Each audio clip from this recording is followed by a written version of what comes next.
నేనట Congress party Kharge గారితో మాట్లాడి కాంగ్రెస్ పార్టీలోకి పోతానట. ఆయన కలవడ్డదో మరి ఎవడు చెప్పిండో, ఆయన ఏమంటుండు, ఎవడో కాంగ్రెస్ సెక్రటరీ చెప్పిండట. అంటే ఏంది విషయం? నువ్వే వాళ్ళతో టచ్లో ఉన్నావు, నేను లేను. నీకేం పని కాంగ్రెస్ సెక్రటరీతో? నువ్వు బీజేపీలో ఉన్నావు కదా ఎంపీ, నీకేం పని? కాంగ్రెస్ సెక్రటరీ నీకెందుకు చెప్తాడు? నువ్వు నా మీద ఎట్లా చెప్తాడు ఆయన నీకు? అంటే నువ్వు ఎన్నికలలో వాళ్ళకి పైసలు ఇచ్చినావు కాబట్టి, ఎన్నికలలో కాంగ్రెస్ పార్టీ నువ్వు కలిసి పనిచేసారు కాబట్టి, నిజామాబాద్ జిల్లాలో ఏ చిన్న నాయకుడిని అడిగినా చెప్తారు కంప్లీట్లీ సరెండర్డ్ కాంగ్రెస్ పార్టీ అక్కడ ఎన్నికలలో. కాబట్టి ఇవాళ అరవింద్ అనేటోటి వాళ్ళ పార్లమెంట్కి పోయాడు. మా నిజామాబాద్ ప్రజల కర్మ, దురదృష్టం, మన తెలంగాణ ప్రజల దురదృష్టం. నేను ఇవాళ ఒకటే మాట చెప్తా ఉన్నా, కాంగ్రెస్ పార్టీ కాదు, ఇంకో పార్టీ కాదు, నా బతుకు నా పుట్టుక తెలంగాణ. తెలంగాణ పేరు లేని, తెలంగాణ వాసన లేని పార్టీలతో నాకేం సంబంధం ఉంటుంది? నాకెందుకు ఉంటుంది? ఇటువంటి పిచ్చి పిచ్చి మాటలు మాట్లాడి ప్రజల మీద ఏదో కన్ఫ్యూజన్ క్రియేట్ చేయాలి, నా మీద ఏదో అబండాలు వేయాలని చెప్పి ఎంపీ అరవింద్ ప్రయత్నం చేస్తే, నేను ఇంతవరకు 2006లో నేను ఇంట్లోకి వెళ్ళి బయటకు వచ్చి ప్రజా జీవితంలోకి వచ్చిన అంటే 2006 నుంచి 2022 వరకు ఏ ఒక్క వ్యక్తిని కూడా నేను పర్సనల్గా తిట్టలేదు. ఎప్పుడు ఇష్యూ మీదనే మాట్లాడినా. నేను చాలాసార్లు విలేకరులు మిత్రులు అడుగుతారు, కొద్దిగా టెంప్టింగ్, అక్క ఇట్లా మాట్లాడు అట్లా మాట్లాడాలి. నేను ఒకటే చెప్పిన, ఇష్యూ మీద మాట్లాడతా బ్రదర్, నేను వ్యక్తుల మీద మాట్లాడాలి. కానీ ఇవాళ వ్యక్తి మీద వ్యక్తిగతంగా చెప్తున్నా. నేను అరవింద్ గుర్తుపెట్టుకో, ఇంకోసారి నా గురించి పిచ్చి పిచ్చిగా మాట్లాడితే నిజామాబాద్ చౌరస్తాలో చెప్పుతో కొడతా, మామూలు కూడా కాదు. తమాషాలు అవుతున్నాయా చూస్తూ ఊరుకుంటుంటే? భాష లేదు, పద్ధతి లేదు, మాట లేదు, మంతి లేదు, కేసీఆర్ గారు గౌరవం లేదు, ఇంకోరు లేదు, ఇంకోరు లేదు. ఏం చేసినావు? నీ కాంట్రిబ్యూషన్ ఏముంది తెలంగాణకి? ఎందుకోసం మాట్లాడుతున్నావు ఇట్లా? ఎవరి మీద పడితే వాళ్ళ మీద ఎంత పడితే అంత మాట మాట్లాడితే చూస్తూ ఊరుకుంటావు అనుకుంటున్నావా? బిడ్డ చెప్తున్నా, ఎక్కడికి పోతావో ఎన్నికలలో పో, ఎంటబడి ఓడిస్తా నిన్ను.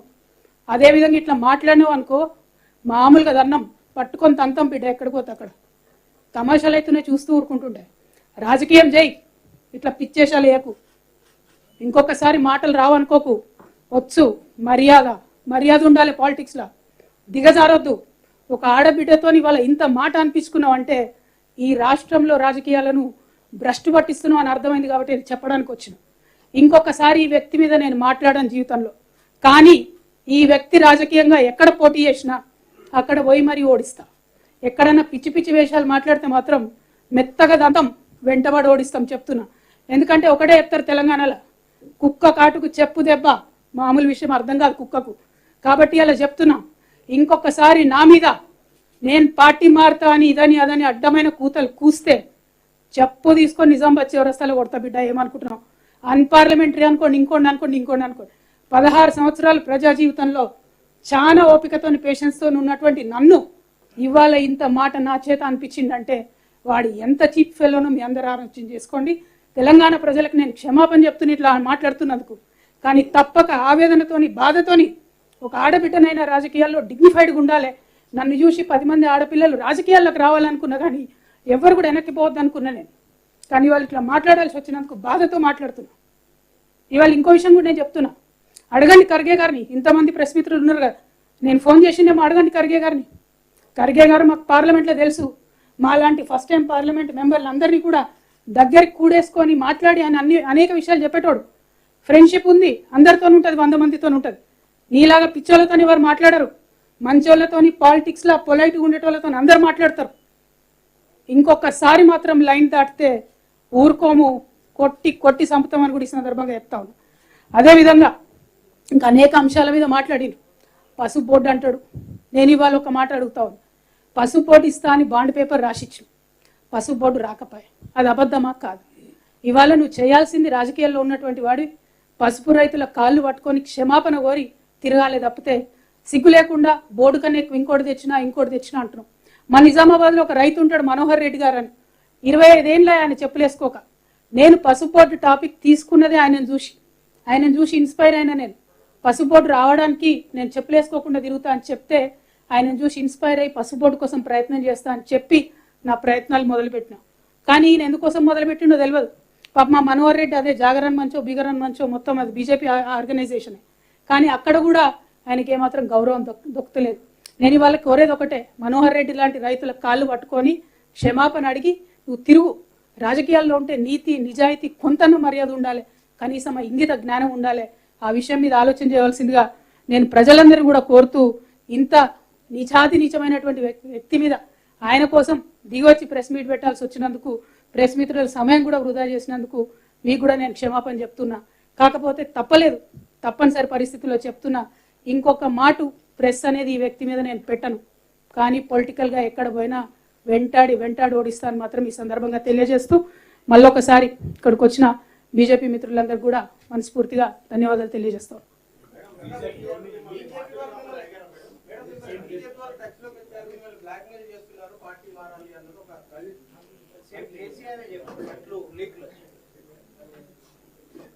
లీక్ ఎవరు ఇచ్చారన్న ఫస్ట్ నాకు అది పెద్ద ప్రశ్న అసలు.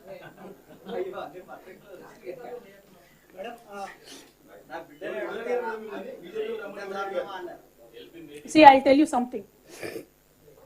In this country at this point of time, there are multiple, in this country at this point of time, there have been multiple proposals given to me by various people. I'm a very decent politician. I want to remain in this country in politics for a long time. I'm not going to name anybody. There have been proposals that were brought up to me by friends of BJP, friendly organizations of BJP, asking me to join the party, and they proposed a model called Shinde model. I said, Telangana people do not cheat people of Telangana. Telangana people do not betray their own parties and their own leaders. We will become leaders on our own strength, not by backdoor. We have rejected their proposal very politely. Now, what will they do after that is a different story. We are in politics, we are in public life, we are always among the people, we will face it. We are seeing a trend where the opposition leaders have been harassed by ED, like Hemant Soren yesterday.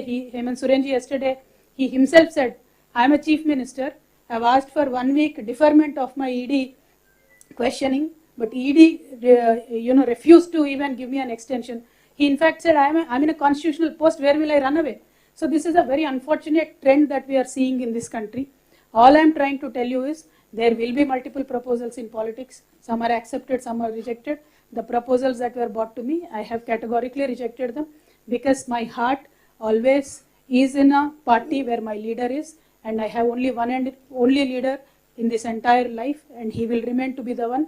That is Honorable KCR Garu. My life, my entire political career is with him and only with him. That I have categorically told to the people whoever came, and they went back. Well, what will they do after that is irrelevant. Whatever they do, we will face it. It is not a big deal. You've been targeted by the agencies because you are not shifting out of TRS, ma'am. See, well, I can't say that, because as of now, I did not get a summon. Officially, I am not summoned, or officially there is nothing on me. But unfortunate situation in this country is, unofficially there is a leak every day. Unofficially there is a scam every day. When BJP party leaders were speaking about so-called liquor scam, I got a court order. If they have any respect for the honorable courts, they should not speak. But BJP leaders we've seen have no respect for any kind of institutions in this country. So they're constantly speaking. See, it is up to the people to decide. If there is a scam at all, if there is a proof at all, let the agencies come, we will cooperate. In the past few months, ma'am, we are witnessing heightened activity of central agencies, IT, ED, CBI. There is increased activity of these agencies. You believe these are politically backed activities? जी, लालू प्रसाद जी ने एक बार बहुत अच्छे से बताया था कि BJP के 3 दामाद हैं, ईडी, सीबीआई, आईटी. तो ये 3 दामाद जब भी बुलाए आ जाएंगे, वही ओपोनेंट्स के घर पे ही आ जाएंगे. तो हालत तो ऐसा ही है, क्योंकि जब से बीजेपी पावर में आई है, तब से लेके आज तक तकरीबन 25,000 केसेस ऑपोजिशन लीडर्स पे लगाए गए, लेकिन एक भी केस बीजेपी नेता पे नहीं है. आज जनता को यह सोचना चाहिए कि बीजेपी के नेता पे ईडी क्यों नहीं लगती, आईटी क्यों नहीं लगती, सीबीआई क्यों नहीं लगती. क्या ये दूध के धुले हुए है, गंगा मैया में पैदा होके आए क्या? ऐसा तो नहीं है ना. क्यों बीजेपी नेताओं पे ईडी नहीं लगती? और जो नेता पे ईडी लगता है, या तो वो जय मोदी करेगा तो नहीं ईडी होगा, नहीं तो जय मोदी नहीं बोलेगा तो फिर ईडी होगा. ये तो ED, CBI, IT have become a washing powder Nirma kind of a concept. तो निरमा में नहला के बीजेपी में ले लेते हैं. तो this is what they are doing. Unfortunate situation, but there is a time. बहुत ज्यादा हो गया ये इस तरीके का राजनीति, लोगों को भी पसंद नहीं आ रहा है. बराबर लोगों से एक इनकलाब निकल के आएगा, और बराबर हमारे जैसे नेता जो है, जो लोगों में हमेशा रहते हैं, हमारे साथ जनता देगी, हमारा पूरा पूरा विश्वास है.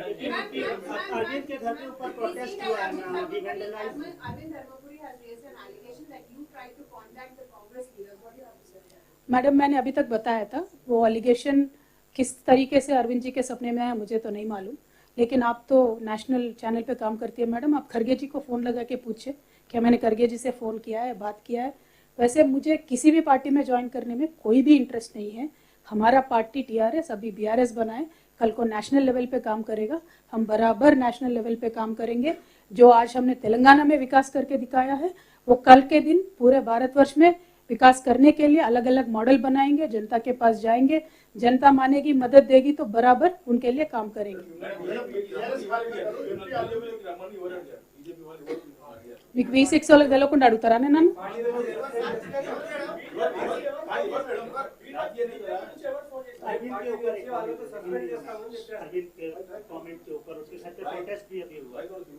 उनके पास पूछने को क्या है जी, अरविंद जी हमारे ये क्या बोलते बुर्दा नहीं मट रहे हिंदी ना दिलो कीचड़ के तरह होते हैं हमारे अरविंद जी, इसीलिए हम लोग कोई उनके ऊपर पत्थर नहीं डालते।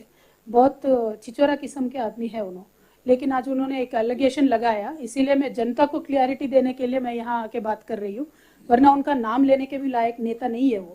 आज अनफॉर्चुनेट है बीजेपी में इस तरीके के नेता है, तो मैं जनता से इतना ही अनुरोध करना चाहती हूँ, आप पॉलिटिक्स में डिग्निटी मत गिराइए। पॉलिटिक्स में अनेक तरीके के चर्चे होते रहते हैं, होने दीजिए, कोई हाँ बोलेगा कोई ना बोलेगा, इसका ये मतलब नहीं होना चाहिए उनके ऊपर ईडी प्रयोग करो, सीबीआई प्रयोग करो, आईटी प्रयोग करो, ये जरा भी इंसाफी नहीं है, ये जरा भी एक पॉलिटिकल तरीका नहीं है। पॉलिटिक्स को पॉलिटिकली ही सामना करना पड़ेगा और हम तैयार है। థ్యాంక్ యూ సో మచ్, జై తెలంగాణ। ఫర్ అ చేంజ్ మీరు చెప్పండి, నేను లోపల దిశ మీటింగ్ లో ఉన్నా, ఏమేం జరిగిందో మీరు చెప్తే దానికి ఆన్సర్ చెప్తాం। నేను ఏం కామెంట్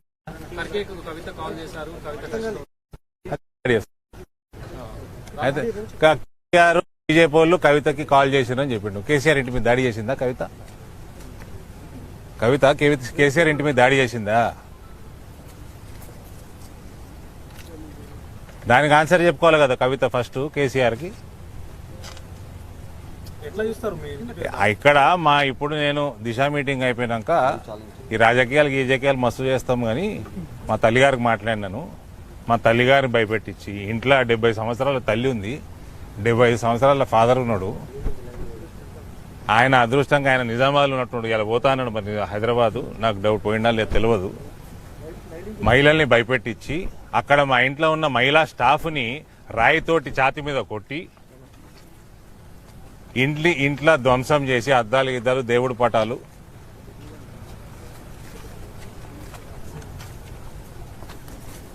దేనికోసం? కేసీఆర్ మీద దాడి చేసినావా కవితని అడుగుతా ఉన్నాను నేను। ఇంకోటి ఇంకేం మాట్లాడిందండి? సంతోషం, రమ్మని చెప్తున్నాను కదా, నేను 50 సార్లు చెప్పిన ఇప్పటికి। ఇప్పుడు వస్తుందా నిజామాబాద్కి వస్తుందా? నిజామాబాద్ పార్లమెంట్ పోటీ చేస్తుందా?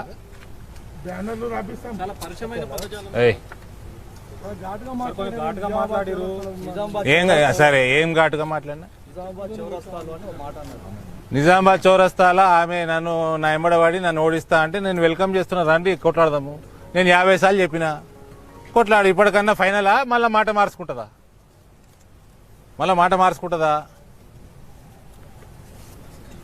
ఇంత రియాక్ట్ అయిందంటే మరి ఆ ఫోన్ కాల్ నిజమా కాదా అన్నది ఎంక్వైరీ కావాలి। నాకు ఫోన్ చేసి చెప్పింది చాలా సీనియర్ కాంగ్రెస్ పార్టీకి జాతీయ వాళ్ళ ఆఫీస్ బేరర్ ఫోన్ చేసి చెప్పిండు। మరి ఆమె ఫోన్ ట్యాప్ ఆమె అందరి ఫోన్లు ట్యాప్ చేస్తారు కదా, బిడ్డది రికార్డు తీయమని ఉంటుంది। మరి ఆమె ఇంతగానం రియాక్ట్ అయిందంటే నిజం ఉన్నట్టుంది అందులో। ఇప్పుడు first I don't want to get in to all this. First నా తల్లిగారిని ఇంట్లో ఉండంగా భయపెట్టించి, మహిళలు ఉన్నారు, అందరూ వేరే మహిళలు ఉన్నారు, వాళ్ళని కొట్టి, దేవుడి పటాలు ధ్వంసం చేసి, టేబుల్ వాళ్ళకు కొట్టి, కారద్దాల వాళ్ళకు కొట్టి, ఇంట్లో కిటికీలు వాళ్ళకు కొట్టి, అంటే ఇది ఏందన్నట్టు? నీ ప్రగతి భవన్ చేసినావా?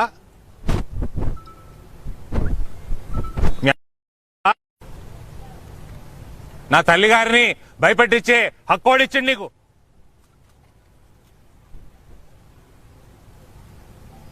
కుల అహంకారంతో మాట్లాడుతున్నది, విపరీతమైన కుల అహంకారం అయిపోయింది వీళ్ళకి। ఈ కేసీఆర్, కవిత, కేటీఆర్ కి విపరీతమైన కుల అహంకారం అయిపోయింది।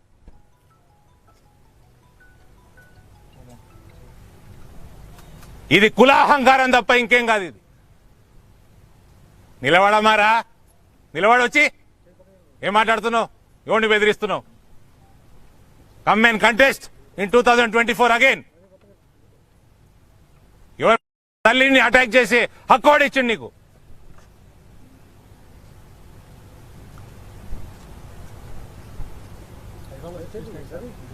పోతానే మాట్లాడదాం, ఫోన్లో మాట్లాడదాం. నా తల్లిని అటాక్ చేసి హక్కోరిచ్చిండ్రు, పెద్ద మహిళ అని పొంకనాలు కొట్టుకుంటావు కదా. 70 సంవత్సరాల మహిళ మీద అటాక్ ఎట్లా చేస్తావు నువ్వు? నీ కులాహంకారం ఏంది? కులమస్తే ఏంది మీ ఇంటి వాళ్ళకి అందరికీ?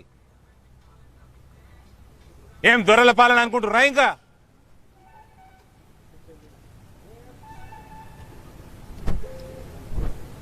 ఏం చీటింగ్ కేసేస్తావు నా మీద?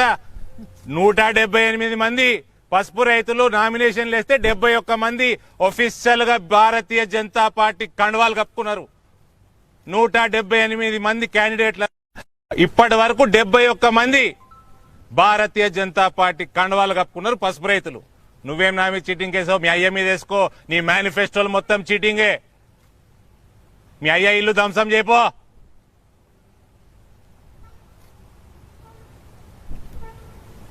రైతులు గుంపులుగా భారతీయ జనతా పార్టీ వైపు వస్తుంటే నువ్వేం చీటింగ్ కేసేస్తావు? వంకాయ వేసుకోపో, ఏ కోట్లు వేసుకుంటావు వేసుకోపో.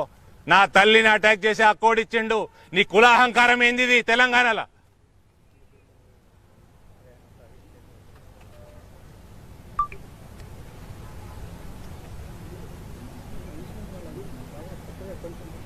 కాంగ్రెస్ తో అరవిందే టచ్ లో ఉన్నాడు అనేది వాళ్ళ ప్రధాన ఆరోపణ. అలా టీఆర్ఎస్ లో టచ్ లో ఉన్నాయా? ఆ టీఆర్ఎస్ వాళ్ళు కూడా టచ్ లో ఉంటారు. దిశ మీటింగ్ లో టీఆర్ఎస్ వాళ్ళు కూడా ఉంటారు.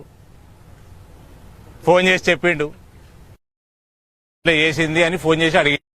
నేను చెప్తున్నా కదా, కుల్లా చెప్తున్నా. ఇప్పటికి శ్రీకాంత్ అయితే మళ్ళా అదే ప్రశ్న అడుగుతావు అంటే కాంగ్రెస్ వాళ్ళే మీకు ఫోన్ చేశారు? అంటే ఫోన్ చేసి అడిగారు. ఈమె ఫోన్ చేసింది మా అధ్యక్షుడికి. అంటే మా ఉన్నారు దోస్తులు, అన్ని పార్టీలలో దోస్తులు ఉంటారు మాకు. టీఎంసీలు ఉంటారు, శివసేనలు ఉంటారు, అన్నిట్లు ఉంటారు. ఈమె కులాహంకారం ఏంది అంటున్నా నేను. ఏం కులాహంకారం? దమ్ముంటే రావమ్మా పోటీ చెయ్యి. ఏం మాట్లాడినా నేను ఏం డిరెక్ట్ మాటలు మాట్లాడినా? మీ అయ్య చెప్పినట్టు నేను మాట్లాడినా. మీ అయ్యని కొట్టినావా? మరి మీ అయ్యని చెప్పుతోడు కొట్టినావా? మీ అయ్యని చెప్పుతోడు కొట్టినావా? నీ కులం బాగా కులం అహంకారం ఎక్కువైపోయింది వీళ్ళకి, అంతే. మేము ఖర్గేని కలిసినట్టు ఆరోపణ చేయలేదు, నేను చేయలేదు. నాకు ఫోన్ కాల్ వచ్చి చెప్పారు, ఒకళ్ళు చెప్పారు. ఈ కేసీఆర్ కూడా బీజేపీ వాళ్ళు ఫోన్ చేశారు ఈమెకి అని ఆయన చెప్పిండు. నాకు కూడా తెలిసింది, నేను చెప్పిన. కలిసిందా లేదా ఆమె చెప్పుకోవాలి, నాకేం తెలుసు. ఫోన్ కాల్ చేసిందని నేను చెప్పిన, నాకు తెలిసింది నేను చెప్పిన. నేనేం డిరోగేటరీ వర్డ్స్ మాట్లాడినా? నిన్ను మా తల్లి గారిని అటాక్ చేసే హక్కు ఓడిచ్చిండు. మీ అయ్య ఇచ్చిండా? నీ అయ్యని కొట్టినవా చెప్పుతోటి? నీ కులాహంకారం సంగతి ఏంది? మీరున్నారెంత రాష్ట్రంలా? మీరు చేసే ఈ దుర్మార్గం ఏంది? దౌర్జన్యం ఏంది?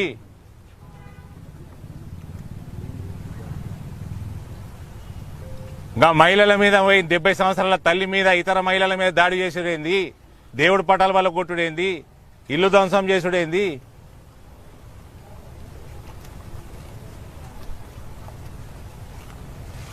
ఇది కేవలం కులాహంకారం, దురతనం.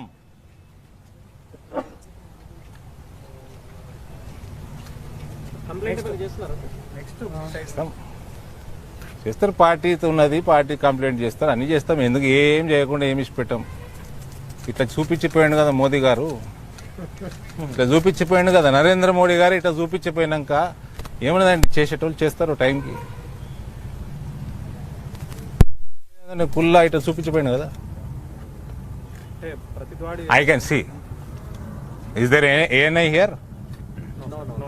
దే పంపిస్తా అన్నారు. నేను ఆమె బాధను అర్థం చేసుకుంటా, ఆమె రాజకీయ ఆవేదనని. I can understand Shrimati Kavitha's her political career almost has come to an end. Public career has come to an end. If she is willing to contest against me, she is more than welcome, and her party to make candidate for next year Lok Sabha polls. I mean, Lok Sabha polls. Now that's I welcome the statement that she is going to contest against me. I welcome the statement. Let's contest again.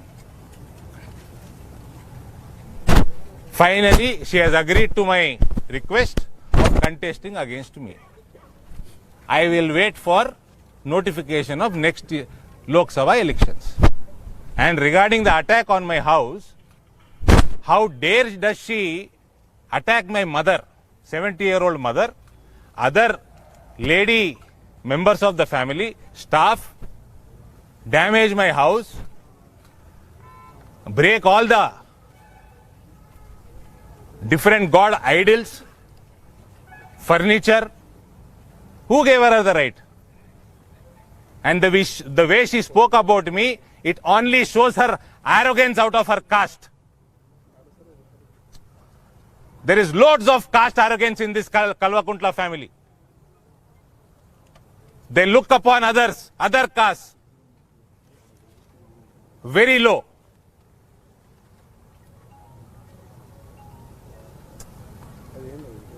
How dare does she attack my mother? Please come and contest in 2024. I can't wait for 2024. I am in a hurry. I said she has called Congress president. For what, I don't know. She has called. Maybe she was upset with her father because he did not invite her on the name change ceremony of TRS to BRS.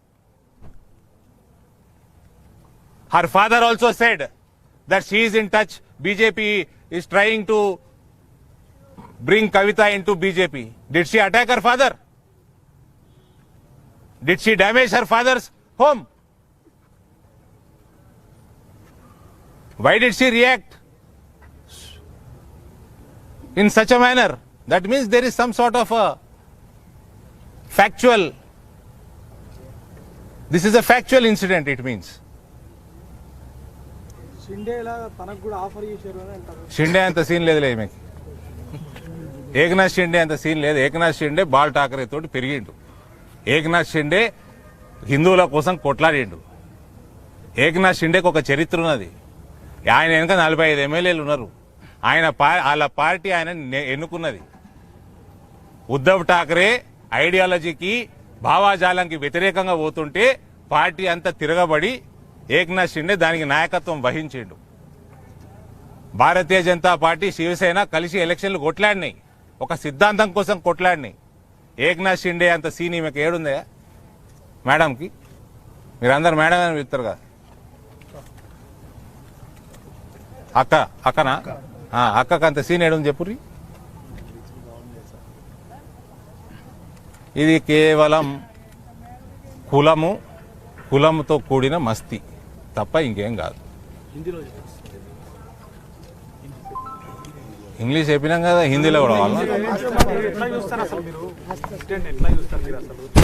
కుల అహంకారము.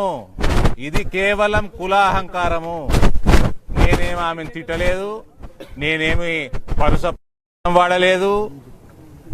Mallikarjuna ఖర్గేకి phone చేసిందంట నాకు చెప్పిండ్రు అని కయ్యని లేస్తే మా ఇంటి వాళ్ళ మీద మహిళలను చూడకుండా మా తల్లిగారిని అటాక్ చేస్తే అంటే ఫోన్ నిజమేనేమో. మరి ఎంక్వైరీ కానివ్వండి, కేసు ఎత్తే వేసుకోర్రి, ఎంక్వైరీ కానివ్వండి. ఎవరు వద్దన్నారు?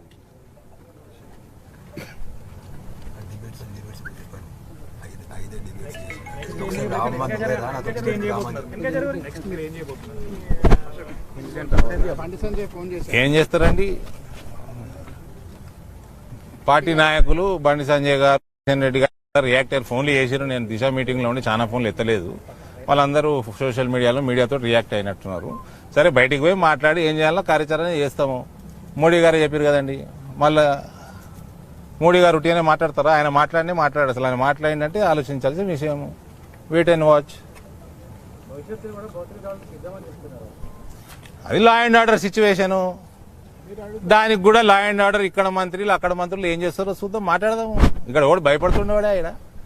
నా మీద భౌతిక దాడులు ఫస్ట్ టైమా నాకేం ఫస్ట్ టైం కాదు కదా భౌతిక దాడులు. ఇవాళ కల్వకుంట్ల కవితనే ఇవాళ చంపేస్తాము నరికేస్తాము అని మాట్లాడితే సరే ఆమె వచ్చి చంపుతుందా నన్ను? ఆమె ఒక్క ఆమె వచ్చి చంపుతుందా? గుండాలని చంపుతుందేమో. ఇంతకుముందు కూడా చంపింది. ఇది కుల అహంకారం విపరీతంగా అయిందండి తెలంగాణలో. అన్నిట్లో ఈ కుటుంబము మొత్తం అన్ని డిపార్ట్మెంట్లలో వీళ్ళ కులాన్ని ప్రోత్సహించి కేవలము అందరినీ చిన్న చూపుతో చూసి స్కూలు కాలేజ్ పిల్లలకి ఈ వీళ్ళ కులం వాళ్ళు బిజినెస్లు చేసుకుంటా క్యాంటీన్ బిజినెస్లు పురుగుల మందులు పెట్టి ఎస్సీలకి బీసీలకి ఎస్టీలకి ఈ కుల అహంకారం అన్నది తెలంగాణలో విపరీతంగా అయింది. అన్ని కులాలని చిన్న చూపు చేసి చూస్తున్నారు. ఆఫీసర్లతోటి కాలు మొక్కించుకుంటారు. ఇతర కులం అన్న వాళ్ళు పెద్దోళ్ళైనా సరే మంత్రులైతే కాలు మొక్కించుకుంటారు. విపరీతమైన కుల అహంకారం అయిపోయింది. దీన్ని ఖండిస్తున్నా నేను. కుల అహంకారాన్ని ఖండిస్తున్నా.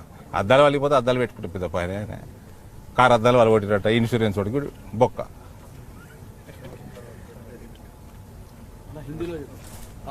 हिंदी में क्यों इंग्लिश में है भाई इंग्लिश में दे दिया मैं चलो